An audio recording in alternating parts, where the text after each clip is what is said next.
Bill कैसा bill है? मुसलमानों के भले के नाम पर आप हमें बर्बाद कर रहे हो। हमारा कोई भला नहीं इस बिल में। उसके साथ हमारी आस्था जुड़ी है, फेथ जुड़ा है हमारा। हम मुसलमान हैं, मरते दम तक मुसलमान रहेंगे। कोई माई का लाल हमसे हमारा मजहब और मजहबी हकूक छीन नहीं सकता है। हम चुप है, इसका मतलब कतई यह नहीं है कि आप हमारे सर पर अपनी जगह बना लेंगे। हम सर से उतार देंगे।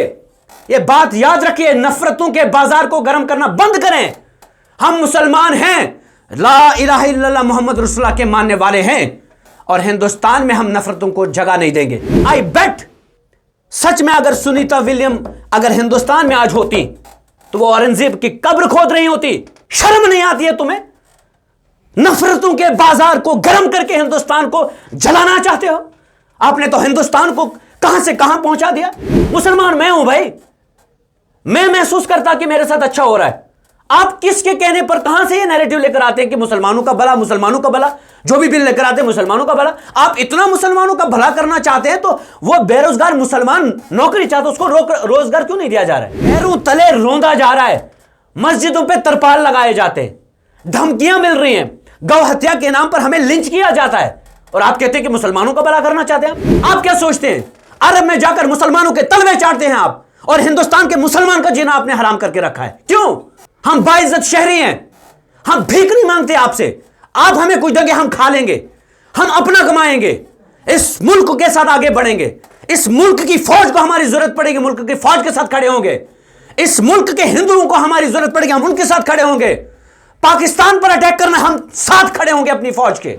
जिस जमात में एक भी एमपी मुसलमान नहीं है, वही जमात मुसलमानों का भला करने के नाम पर इतना बड़ा बिल लेकर आती है। ये बिल नहीं, ये भला नहीं, ये डाका है। और जो ट्रिपल तलाक जैसे बिल लेकर आते हैं, लेकिन इस जमात में एक भी मुसलमान खातून एमपी नहीं है, एक भी एमएलए नहीं है। कहीं मुसलमानों को बुलडोजर से डराया जाता है। आखिर ये कब तक? अरे मुसलमानों को साइंटिस्ट तैयार करिए। हमने यहां पर आपको एटम बम बना कर दिया है, जिस एटम बम से आप चाइना को भी आप रोकने की कोशिश करें और पाकिस्तान को भी। आज अमेरिका भी डरता है। क्यों? अगर कलाम साहब ने वो नहीं बनाया होता, लेकिन उस वक्त का हिंदुस्तान तो कुछ और ही था। गांधी की सोच पर हिंदुस्तान चल रहा था, तो हमने एटम बम बनाया। ये तो आज एक जहाज की पंख भी नहीं बना पाते। इनके दौर में कहां से? राफेल का केस, वो भी स्कैम है, जहाज बाहर से लेकर आ रहे हैं। और जो आजादी की लड़ाई के दौरान अंग्रेजों के गुलाम थे, उनकी चमचागिरी करते थे, माफीनामा लिखते थे, वही आज हिंदुस्तान का भला करना चाहते। ऑक्सफोर्ड और कैम्ब्रिज से पढ़े हुए लोग चाहिए जो इस मुल्क को लीड करेंगे।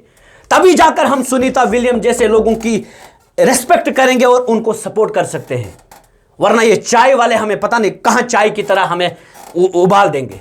हिंदुस्तान में वक्फ बिल को पास कर लिया गया और तमाम मजहबी रहनुमा या मुस्लिम एमपीज़ या मुस्लिम एमएलएज़ के साथ साथ कई अपोजिशन जमातों के एमपीज़ और एमएलएज़ ने प्रोटेस्ट किया और वक्फ बिल के लिए डिमांड की कि गैर आइनी है, गैर कानूनी है और मुसलमानों का हक छीना जा रहा है। और रात के कम से कम 2-2:30 बजे इस बिल को राज्यसभा से पास कर लिया गया और इसके बाद देश भर में मुसलमानों ने एहतजाज किया और इस बिल की वापसी की मांग की। कहा गया कि ये मुसलमानों के जो हकूक़ हैं उन पे डाका है, उन पे चोरी है और बीजेपी मजहबी खेल खेल के मुसलमानों का हक छीन के एक धर्म को खुश करना चाहती है। ऐसे कई नेताओं ने, कई मजहबी रहनुमाओं ने बीजेपी पे एलिगेशन लगाए और इस बिल की डिमांड की कि इसको विड्रॉ कर देना चाहिए। और कई लोगों ने सुप्रीम कोर्ट में पिटिशंस दायर की और उसके साथ साथ सीपीआईएम, कई और भी जमातें हैं जिन्होंने पिटिशंस दायर की और वक्फ बोर्ड के जो बिल पास हुआ इसको गैर आइनी करार दिया गया। आपका बहुत बहुत स्वागत है। मेरे साथ शेख ज़फरुल्लाह है बात करने के लिए। किस तरह देखते हैं इस बिल को आप? नहीं, बिल्कुल मसूद साहब, ये एक ऐसा बिल है कि जो जिस दिन ये बिल यहाँ पर पास किया गया, मुझे लगता है कि इससे बड़ा बदकिस्मत दिन कोई हमारे लिए नहीं हो सकता है। न सिर्फ हिंदुस्तान के मुसलमानों के लिए बल्कि पूरे हिंदुस्तान के लिए एक ये दाग रहेगा, सेकुलरिज्म पे दाग रहेगा। भारतीय जनता पार्टी शुरुआत से ही सेकुलरिज्म के खिलाफ रही है। ये शुरुआत से अंग्रेज़ों के गुलाम रहे हैं। इन्होंने शुरुआत में ही हिंदुस्तान की गद्दारी की है, ये आज भी हिंदुस्तान को नुकसान पहुंचा रहे हैं अपने बिल्स के ज़रिए से, अपने कवानीन बनाने के ज़रिए से। ये हिंदुस्तान के सगे न थे, न हैं, न कभी होंगे। इनकी सोच नथुराम गोडसे वाली सोच है। गांधी का हिंदुस्तान इनके जहन में कभी नहीं आया, सेकुलर हिंदुस्तान इनके जहन में कभी नहीं आया। और हिंदुस्तान के मुसलमानों को ये बार बार ट्रिपल तलाक के नाम से टारगेट कर रहे हैं। उसके बाद इन्होंने बाबरी मस्जिद का फैसला, जो आपने देखा होगा किस तरह से ये क्या क्या नहीं टीवी पे आकर बोले मुसलमानों के खिलाफ, और जो नेता मुसलमानों के हक में खड़े हो जाते ये उनको भी मुल्ला और मुल्ला के नाम से पुकारने लगते हैं। ये सोच, ये मानसिकता एक सच्चे हिंदुस्तानी की मानसिकता नहीं हो सकती है। गांधी के हिंदुस्तान को आगे बढ़ना है, गांधी के हिंदुस्तान को ही हम आगे ले जा सकते हैं। सुनीता विलियम जैसे लोग, उनके परिवार के लोग अगर यहां से भाग जाते हैं और बाहर सुनीता विलियम को इतनी सपोर्ट मिलती है, वो स्पेस पर चली जाती हैं, अगर वही यहां पर होती तो आज वो भी औरंगजेब की कब्र खोद रही होती। क्यों? क्योंकि हमने हिंदुस्तान को इस मकाम पर, इस दहाने पर खड़ा कर दिया। मोदी सरकार ने इस हिंदुस्तान को वहां पर लाकर खड़ा कर दिया जहां आपकी और मेरी नफरतों को बढ़ावा मिला।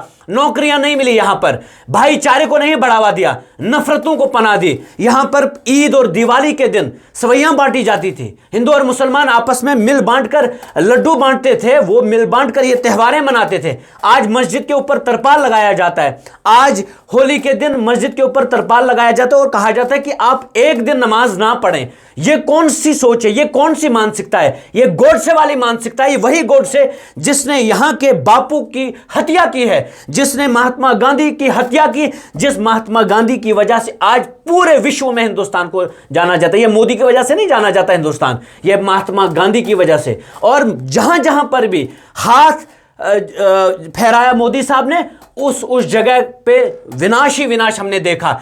इन्होंने चाहे किसी सियासी जमात के साथ दोस्ती की, वो सियासी जमात खत्म। इन्होंने किसी एक फर्द पर हाथ रखा, वो फर्द ही उसकी सियासत खत्म, उसकी सोच ही, उसकी विचारधारा ही खत्म। आप मुझे बताइए, अगर वक्फ बिल मुसलमानों के हित के लिए इन्होंने लाया, तो ये मुझे बताइए क्या ऐसा ही बिल किसी और मजहब के लिए ला सकते हैं? नहीं ला सकते हैं। इस वक्त बहुत सारे ऐसे बताया जाता है करप्शन है, कहीं मठ में करप्शन है, कहीं मंदिर के नाम पर लूटा जा रहा है, कहीं हर जगह पर करप्शन है। अगर करप्शन को आप मुझे पहले बोलने दीजिए। आज मैं बोलना चाहता हूं इस बात पर। मैं एक मुसलमान भी हूं, मैं हिंदुस्तानी भी हूं, और हिंदुस्तानी होने के नाते मुझे गर्व भी है। मैं एंटी नेशनल तो नहीं हूं, मैं हिंदुस्तानी हूं और मरते दम तक हिंदुस्तानी रहूंगा। लेकिन जो हिंदुस्तान में रहकर मेरे साथ किया जाएगा, मुझे बोलना पड़ेगा। यह मेरा right to freedom of speech है, right to freedom of religion है मुझे यहां पर। और मोदी जी बार बार मुसलमानों के हित के लिए बात करेंगे, झूठ का ढोंग है ये। ट्रिपल तलाक आया, कितनी मुसलमान बहनों के साथ इंसाफ हुआ? उसके बाद 370 हमसे छीना गया, बताओ कितने जम्मू कश्मीर के लोगों के साथ इंसाफ हुआ? आज जम्मू में टेररिज्म बढ़ गया, ना कि कम हुआ। और इसीलिए कहा गया था ना कि 370 हटेगा कि इंसाफ होगा आपके साथ। यह जम्मू कश्मीर के लिए भला होगा। जो भी बिल लाया जाता है, झूठ मूठ का एक प्रोपेगेंडा मीडिया के सहारे बनाया जाता है कि यह इससे इस कम्युनिटी का भला होगा। और यह बात यही नहीं रुकेगी। ट्रिपल तलाक यहां आया, इसके बाद याद रखना दलितों का नंबर आएगा, सिखों का नंबर आएगा, क्रिश्चियनों का नंबर आएगा। ये रुकने वाले नहीं है। ये मनुवादी सोच के लोग हैं भाई। लेकिन भाजपा कहती है कि जो बिल लाया गया ये मुसलमानों की भलाई, मुसलमानों को अपने जूते के नीचे दबाने के लिए इन्होंने लाया। झूठ बोलते हैं भाई। मुसलमान को पता है मुसलमान के लिए क्या सही है क्या गलत है।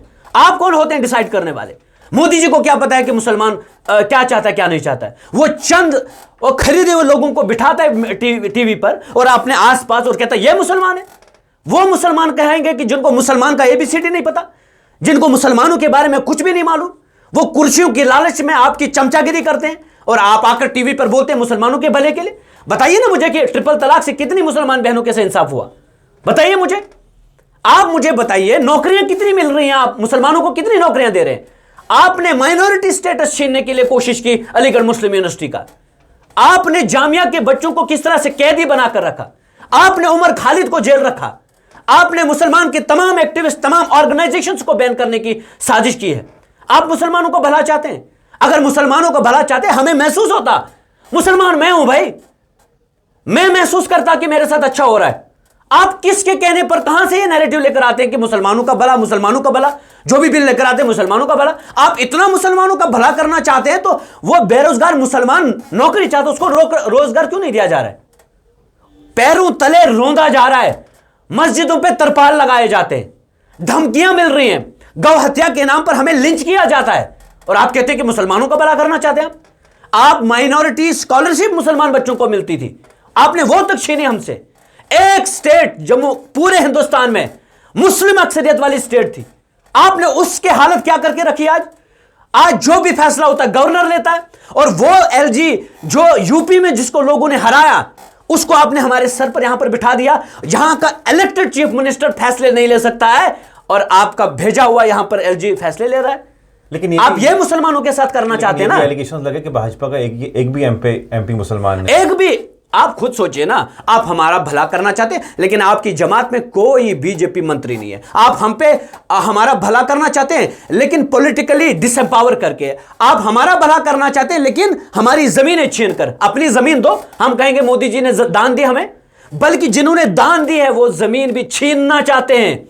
वक्फ बिल इसलिए लाया गया कि ये जो प्रॉपर्टीज मुसलमानों के पास थी, ये मुसलमान कभी इस वक्फ बिल का इस्तेमाल, इस वक्फ बोर्ड का इस्तेमाल करके मुसलमानों को अपलिफ्ट करने का काम करती। आपने वो छीन लिया हमसे वो हक। आपने ये तक कहा कि जो प्रैक्टिसिंग मुस्लिम 5 साल तक होगा वही दान दे सकता है, बाकी नहीं दे सकते। क्यों? ये आपकी क्या है? आपकी मानसिकता क्या है? इसके पीछे आपकी सोच क्या है? मुसलमानों के भले का लॉजिक इसके पीछे? झूठ बोलते हैं आप। आपके पास कोई मुसलमानों का 2-3 वो शाहनवाज वगैरह, आपकी मुख्तार अब्बास नकवी, वो आपके साथ थे, आपने तो उनको भी जमीन बुलडोज कर दिया। क्या भला करना चाहते हैं आप? राज्यसभा और लोकसभा में आपके कितने एमपीज हैं हमारे? जिनको आप बनाना चाहते हैं, जिनको आप चलाना चाहते हैं, वो कौन है? सबको मालूम है। मोदी जी, आप हमारे साथ हम इंसाफ की तो कोई उम्मीद नहीं रखते हैं, हम भले का तो कोई उम्मीद नहीं रखते आपसे। कम से कम बुरा मत करिए मुसलमानों के साथ। और सोच लीजिए एक वक्त आएगा जब मुसलमान नहीं बर्दाश्त करेगा। ये मत बांटिए इस मुल्क को, मत बांटिए नफरतों में, मत इसको धकेलिए। आप क्या सोचते हैं? अरब में जाकर मुसलमानों के तलवे चाटते हैं आप, और हिंदुस्तान के मुसलमान का जीना आपने हराम करके रखा है। क्यों? हम बाइज्जत शहरी हैं, हम भीख नहीं मांगते आपसे। आप हमें कुछ देंगे, हम खा लेंगे, हम अपना कमाएंगे, इस मुल्क के साथ आगे बढ़ेंगे। इस मुल्क की फौज को हमारी जरूरत पड़ेगी, मुल्क की फौज के साथ खड़े होंगे। इस मुल्क के हिंदुओं को हमारी जरूरत पड़ेगी, हम उनके साथ खड़े होंगे। पाकिस्तान पर अटैक करना, हम साथ खड़े होंगे अपनी फौज के। लेकिन हिंदुस्तान का जो मुसलमान है, ये बाइज्जत शहरी, इसको बाइज्जत तरीके से जीने दीजिए। यहां पर मत करिए ये खेल, ये ड्रामा, ये नफरतों के बाजार गर्म करना बंद करें। आप जीने दीजिए हमें। लेकिन पार्लियामेंट मुसलमानों के भले के नाम पर आप हमें बर्बाद कर रहे हो। हमारा कोई भला नहीं इस बिल में। बाबरी मस्जिद हमसे छीन ली गई, उसके बाद आपने कितनी मस्जिदों की सर्वे शुरू की। क्यों? ये इसलिए कि बाबरी मस्जिद के उस वक्त हम चुप रहे। हम इसलिए चुप रहे कि हमने मुल्क के आईन का फैसला तस्लीम किया। अगर वो मोदी का फैसला होता ना तो कतई बर्दाश्त नहीं करते। उसके साथ हमारी आस्था जुड़ी है, फेथ जुड़ा है हमारा। हम मुसलमान हैं, मरते दम तक मुसलमान रहेंगे। कोई माई का लाल हमसे हमारा मजहब और मजहबी हकूक छीन नहीं सकता है। हम चुप हैं, इसका मतलब कतई यह नहीं है कि आप हमारे सर पर अपनी जगह बना लेंगे। हम सर से उतार देंगे। यह बात याद रखिए, नफरतों के बाजार को गर्म करना बंद करें। हम मुसलमान हैं, ला इलाहा इल्लल्लाह मोहम्मद रसूलुल्लाह के मानने वाले हैं, और हिंदुस्तान में हम नफरतों को जगह नहीं देंगे। हिंदुस्तान को आजाद कराने में हिंदुस्तान के उलेमाओं ने अपनी जानों का नजराना पेश किया। आज हमारे साथ यह सलूक किया जाएगा? अरब के बादशाहों के साथ घुल मिल जाना, अपने आप को सेकुलर पेश करना, और हिंदुस्तान में आकर यहां नफरतों को पनाह देना, यह किस तरफ हमारे मुल्क को ले जाना चाहते? कौन सा मुल्क इस तरह तरक्की किया? सुनीता विलियम, आई बेट, सच में अगर सुनीता विलियम अगर हिंदुस्तान में आज होती तो वो औरंगजेब की कब्र खोद रही होती। अरे हिंदुस्तान को आगे बढ़ना है भाई। तालीम के लिए बिल ले आओ ना, कि free education for all. Health की बिल ले आओ ना, हेल्थ रिफॉर्म की बिल ले आओ ना। Free medicine for all, free treatment for all. कितने सारे लोग जिनको किडनी फेलियर है, कैंसर है, पता नहीं कितनी कितनी बीमारियां हैं, बीमारी आने से पहले वो मर जाते हैं क्योंकि उनको इलाज कराने के लिए पैसा नहीं है। Why don't you bring such bills for those people? आप इन चीजों का, अगर हिंदुस्तान का भला करना चाहते हैं ना, हिंदुस्तान को विश्व गुरु बनाना चाहते हैं ना, इलॉन मस्क जैसे लोगों को तैयार करो, यहां पर सपोर्ट करो। यहां पर गौ हत्या के नाम पर लिंच करने वालों को सपोर्ट करते हो, बिल्किस बानो के रेपिस्ट को आप मालाएं पहनाते हो। शर्म नहीं आती है तुम्हें? नफरतों के बाजार को गर्म करके हिंदुस्तान को जलाना चाहते हो। आपने तो हिंदुस्तान को कहां से कहां पहुंचा दिया। विश्व गुरु एक सपना है हमारा, लेकिन वो विश्व गुरु तब हिंदुस्तान बनेगा जब मनमोहन सिंह जैसे प्राइम मिनिस्टर इस मुल्क के होंगे, पढ़े लिखे होंगे, जो नफरतों के बाजार को गर्म नहीं करने वाले होंगे। मोहब्बतों की दुकानों को खोलने वाले राहुल गांधी जैसे लोग चाहिए हमें।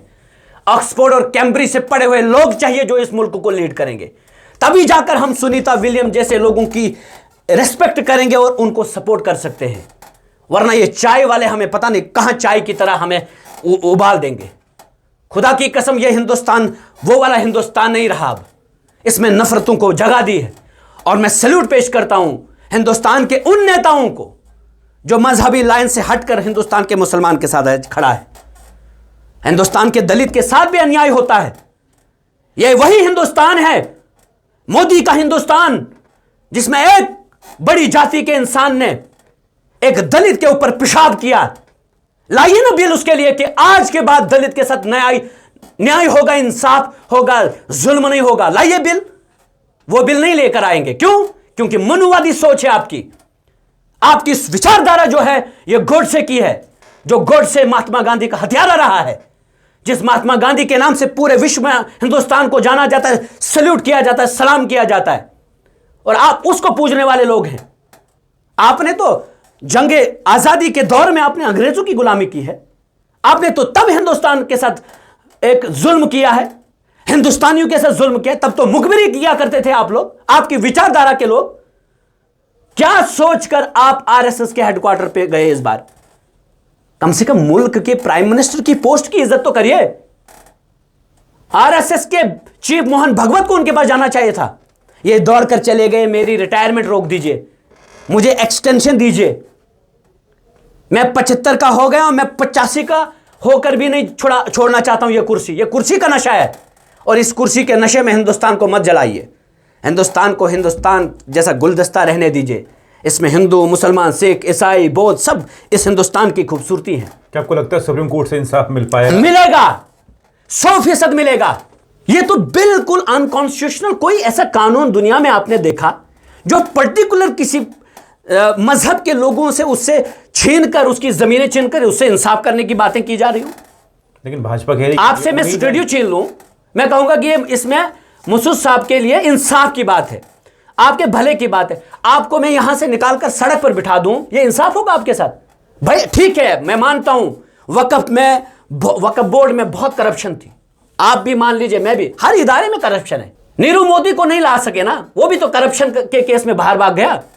आप तो विश्व गुरु लीडर हैं, आप तो यूक्रेन की जंग रोकते हैं, आप नीरू मोदी को नहीं ला पाए अभी तक। आप तो राम को लाने वाले लीडर हैं, राम को लेकर आए हैं। औकात देख लीजिए, एक फोटोग्राफ आई, मोदी जी का फोटो बड़ा और राम जी को पकड़कर ऐसे, इन्होंने तो राम का अपमान किया, इन्होंने हिंदुस्तान के मुसलमान का अपमान किया, इन्होंने दलित का अपमान किया। चंद लोगों ने सिर्फ अंबानी और अडानी के साथ मिलकर इस देश को लूटने का काम किया है। यह वक्फ का जो तमाम जितनी प्रॉपर्टी है वो सारी उनको बेचना चाहते हैं। जिन्होंने डोनेट किया, भाई आपने मुझे कोई घर यहां पर डोनेट कर दिया, यह आपकी मर्जी है, मैं कौन होता हूं, कोई और कौन होता है ये आपको रोकने वाला? It is your own choice. आप उस पर भी अब राइट टू चॉइस भी अब यहां नहीं रहा, राइट टू लाइफ भी खतरे में है, राइट टू अर्न भी खतरे में है, right to freedom of religion भी खतरे में है, आर्टिकल 14 भी खतरे में है, आर्टिकल 25 भी खतरे में है, आर्टिकल 26 भी खतरे में है, आर्टिकल 29 भी खतरे में है। तो हमें एक ही उम्मीद है, जुडिशरी से हमारा ये आज इंसाफ की गुहार है, प्लीज इस मुल्क को बचाइए। There is a serious threat to the nation, to the integrity of the nation, kindly intervene. मैं तो कहता हूं 100 मोटो लेना चाहिए था सुप्रीम कोर्ट को इस पर। यह बिल कैसा बिल है? कहीं मुसलमानों को बुलडोजर से डराया जाता है। आखिर ये कब तक? अरे मुसलमानों को साइंटिस्ट तैयार करिए, हमने यहां पर आपको एटम बम बना कर दिया है, जिस एटम बम से आप चाइना को भी आप रोकने की कोशिश करें और पाकिस्तान को भी। आज अमेरिका भी डरता है। क्यों? अगर कलाम साहब ने वो नहीं बनाया होता, लेकिन उस वक्त का हिंदुस्तान तो कुछ और ही था, तब तक गांधी की सोच पर हिंदुस्तान चल रहा था, तो हमने एटम बम बनाया। ये तो आज एक जहाज की पंख भी नहीं बना पाते। इनके दौर में कहां से? राफेल का केस, वो भी स्कैम है, जहाज बाहर से लेकर आ रहे हैं।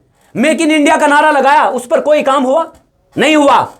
अमेरिका से टैरिफ की भरमार है, दोस्त दोस्त दोस्त दोस्त कहकर ट्रंप मोदी जी को फिसला रहे हैं, ये बेवकूफ बनते जा रहे हैं। 26% टैरिफ लगा रहे हैं, एक्सपोर्ट पे कदगन लगाए जा रहे हैं। आपका एक्सपोर्ट रुकेगा, इससे बढ़ेगा नहीं। आपकी इनकम जो आप $5 ट्रिलियन ले जाना चाहते थे इस इकोनॉमी को, कहां पर सड़क जाएगी?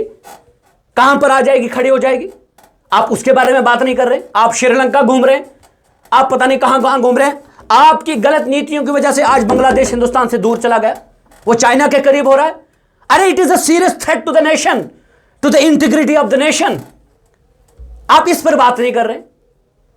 अचानक से पता चलता है कि ट्रंप साहब ने कहा कि जो टैरिफ है ये हमने मोदी जी के कंसेंट के उस पे लगाया, लेकिन मुल्कों को पता ही नहीं था।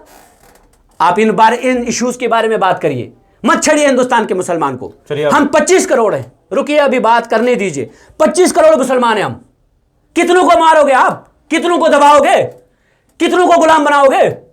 इतना टाइम अगर आप हिंदुस्तान के मुसलमानों के भले के लिए लगाओगे तो कम से कम 10 इंजीनियर ऐसे निकलेंगे, ऐसे एस्ट्रोनॉट तैयार होंगे जो स्पेस पर जाएंगे, आपका नाम रोशन करेंगे। आप हिंदुस्तान के मुसलमानों की ब्रेन का इस्तेमाल करें, न कि हिंदुस्तान के मुसलमानों की ब्रेन को खत्म करें। आप मुसलमानों के पीछे लग गए, फिर दलितों के पीछे लग जाएंगे, फिर आदिवासियों के पीछे लग जाएंगे, फिर ओबीसी के पीछे लग जाएंगे, फिर सिखों के पीछे लग जाएंगे, फिर क्रिश्चियनों के पीछे लग जाएंगे। यह खेल चलता रहेगा। इससे तुम्हारी सियासत चलेगी, लेकिन मेरा मुल्क नहीं चलेगा। And it is my democratic right to raise the voice on such platforms कि मैं कहूं इससे मुल्क जल रहा है। नफरतों को मत आने दीजिए और नफरतें मत आने दीजिए मोदी साहब। कहीं ऐसा ना हो कि आपको लास्ट पे इस चीज का पछतावा हो, लेकिन तब तक हिंदुस्तान बहुत कमजोर कर दिया होगा आपने। आप डॉलर्स की बात करिए, हिंदुस्तान की करेंसी डॉलर के मुकाबले में कितना गिर रही है। अग्निवीर जैसी गलत पॉलिसियां लेकर आप हिंदुस्तान के नौजवानों को फौज में जाने से रोक रहे हैं, उसकी बात करें आप। आपने इन चीजों को कभी ध्यान ही नहीं दिया। एजुकेशन में आप देखें इतना बुरा हाल, स्कूल में स्टाफ नहीं है, बेरोजगार नौजवान पढ़ पढ़ कर खत्म हो गया, पढ़ पढ़ कर खत्म हो गया, रोजगार नहीं है। मुसलमानों को मत दीजिए, किसी हिंदू को तो दीजिए ना यार। 2 करोड़ नौकरियां नहीं मिला, 15 लाख नहीं मिला, विश्व गुरु नहीं बने। टैरिफ लगा रहा है ट्रंप साहब, आपको द ग्रेट मोदी कहकर आप खुश हो रहे हैं। आपको ग्रेट नहीं कह रहे हो, वो हिंदुस्तान के मुसलमान को हिंदुस्तान के प्राइम मिनिस्टर को चूना लगाकर अपने मुल्क को मजबूत कर रहा है। वो कह रहा है the time has now come to make America again great. और हम यहां क्या कर रहे हैं? सुनीता विलियम्स, एलॉन मस्क कहता है मैं एक ट्यूब बनाऊंगा, उसके जरिए से 9 महीने से फंसी थी वो वहां पर, उसको ला रही हैं। और वही सुनीता विलियम अगर यहां पर होती तो औरंगजेब की कब्र खोद रही होती। तो उसको कब्र खोदने के लिए मत लगाइए, उसको स्पेस पर भेजिए, ताकि हम विश्व गुरु कैसे बनेंगे भाई? एजुकेशन हासिल करके हमारे आईआईटीएन इस वक्त अमेरिका की सिलिकॉन वैली में चले जाते हैं। क्यों? वहां अच्छी जॉब्स मिल रही हैं। मोदी जी इस बारे में सोच विचार करिए कि आप कैसे यहां के आईआईटीएन को यहीं पर उनको अच्छी से अच्छी जॉब देंगे और वो एक अच्छी से अच्छी प्रोडक्शन करके हिंदुस्तान का नाम रोशन करेंगे। अब सवाल यह है कि कांग्रेस पार्टी और आप किस तरह से इस बिल के लिए सुप्रीम कोर्ट जाएंगे? क्या वी हैव अपोज्ड स्ट्रांगली। और ये सिर्फ कांग्रेस पार्टी सिर्फ मुसलमानों के साथ नहीं खड़ी है, कांग्रेस पार्टी हर हिंदुस्तानी के साथ खड़ी है। कल अगर यही बिल दलितों के खिलाफ कहीं लाया जाएगा तो उनके साथ भी खड़ी होगी। ओबीसीज की जंग इस वक्त राहुल जी लड़ रहे हैं, दलितों की जंग इस वक्त राहुल जी लड़ रहे हैं, मुसलमानों की जंग इस वक्त राहुल जी लड़ रहे हैं, हर माइनॉरिटी की जंग इस वक्त राहुल जी लड़ रहे हैं। तो मैं तो कहता हूं कि हर माइनॉरिटी को पॉलिटिकली भी राहुल गांधी जी को स्ट्रांग करना पड़ेगा और हिंदुस्तान के आईन को स्ट्रांग करना पड़ेगा। और हमें यह बात समझनी होगी कि एक लास्ट पे एक कहानी सुनाऊंगा मैं, ये लंबा जा रहा है लेकिन मैं आपको सुनाने के लिए मजबूर हूं, शायद कि उतर जाए जनता के दिल में मेरी बात। 3 बैल थे, शेर उनका शिकार करना चाहता था, लेकिन जब वो आ जाता था तो शेर उनकी तरफ जैसे ही चला जाता, वो तीनों बैल वापस पलटकर वार करते थे और शेर जो है उनको मार नहीं पाता था, उनका शिकार नहीं कर पाता था, क्योंकि उन्होंने मीटिंग करके रखी थी कि जैसे ही शेर आएगा हम तीनों झपट कर उसे हमला करेंगे, वो हमारा कुछ नहीं बिगाड़ पाएगा। शेर ने सोचा ये तो ऐसे हाथ नहीं आएंगे। शेर ने कहा अब मुझे कुछ और तरतीब सोचनी पड़ेगी। शेर ने एक मीटिंग ली और एक बंदे को भेजा बैल इनके साथ मीटिंग करने के लिए। 3 बैल, ब्लैक, रेड एंड वाइट। फिर अलग अलग उनको बंदे भेजे। बोले तुम क्यों आ रहे हो भाई, मैंने तो लाल वाले को खाना है, मैंने तो ब्लैक वाले को खाना है, मैंने तो वाइट वाले को खाना है, तुम बताओ। अलग अलग मैसेज पहुंचाकर जैसे शेर फिर अगली बार वार करने गया तो वहां से एक ही आया, क्योंकि दो को तो लगा कि ये तो हमारे साथ तो इसका कुछ नहीं है, खाने दो उसको। तो वो लाल वाला जैसे आगे बढ़ता है तो वो देखता है आगे पीछे कोई नहीं है, तो उसको आसानी से शेर खा लेता है। फिर 2 बचते हैं, अब उनको भी अलग अलग मैसेज भेजो। उसको बोला यार वाइट वाले तू क्यों आ रहा है, मुझे तो ब्लैक वाले को खाना है। खा लिया उसको, फिर अकेला वो वाइट वाला बच गया। क्या करता फिर, शेर चला गया, उसको भी निकाल कर बाहर खा डाला। एक एक करके उनको खा डाला। डिवाइड एंड रूल, ये पहले बात मुसलमानों पर आफत, पहले मुसलमानों पर टूट पड़ी, इसके बाद दूसरी कम्युनिटी का नंबर होगा। तो इसलिए ना समझोगे तो मिट जाओगे, सही वक्त पर जाग जाओ। I am very much thankful to all the leadership of different political parties in India, be it Akhilesh Yadav साहब, चाहे आप संजय सिंह की बात करें, राहुल गांधी जी तो खैर पहले से ही लड़ते हैं, उन्होंने तो भारत जोड़ो यात्रा भी इसी पर की कि हम भारत को जोड़ना चाहते हैं, नफरतों की कोई यहां पर जगह नहीं होगी। उसके बाद बहुत सारे ऐसे लीडर हैं जो आज इस बिल के खिलाफ खड़े हैं और सुप्रीम कोर्ट तक पहुंचे हैं। स्टैलिन साहब ने तो रेजोल्यूशन पास किया। मैं तो जम्मू कश्मीर की सरकार से कहना चाहता हूं, आप रेजोल्यूशन पास करें। उमर साहब, आप किसी को खुश करने के लिए मत चुप रहें, बोलिए। आपको वोट पेटियां भर भर के दिया लोगों ने, चुप किस बात के लिए बैठे आप? लड़िए, इनसे लड़कर हमने अपने हुकूक छीनने हैं। झुक कर ये सिर्फ आपको नमस्कार करवाएंगे, सिर्फ झूठ बोलकर इधर से उधर से इधर करवाएंगे। इन्होंने कभी आपके साथ इंसाफ नहीं करना है। चलिए, बहुत शुक्रिया मेरे साथी शेख ज़फरुल्लाह वक़्फ़ बिल पर बातचीत करने के लिए। लेकिन पूरे देश भर में माहौल गर्म है और तमाम अपोजिशन पॉलिटिकल पार्टीज़ हों या फिर मुस्लिम रहनुमा हों, सुप्रीम कोर्ट पहुंचे और वक़्फ़ बिल की वापसी की मांग की और कहा कि गैर आइनी है, गैर कानूनी है, इस बिल को वापस लेना चाहिए। ये मुस्लिमों के जो हकूक़ हैं उन पे डाका है, चोरी है जो भाजपा कर रही है, और ये तमाम ज़मीनों का या वक़्फ़ की संपत्तियों का फ़ायदा अपने दोस्तों तक पहुंचाने वाले हैं। और इसके बाद यही नहीं, कई और जो धर्म हैं उनके बोर्ड हैं उन पे डाका मार दिया जाएगा। और इसी तरह ये रूल और डिवाइड की पॉलिसी खेल रहे हैं। आपकी क्या कुछ राय है वक़्फ़ को लेके, कमेंट सेक्शन में ज़रूर लिखिएगा।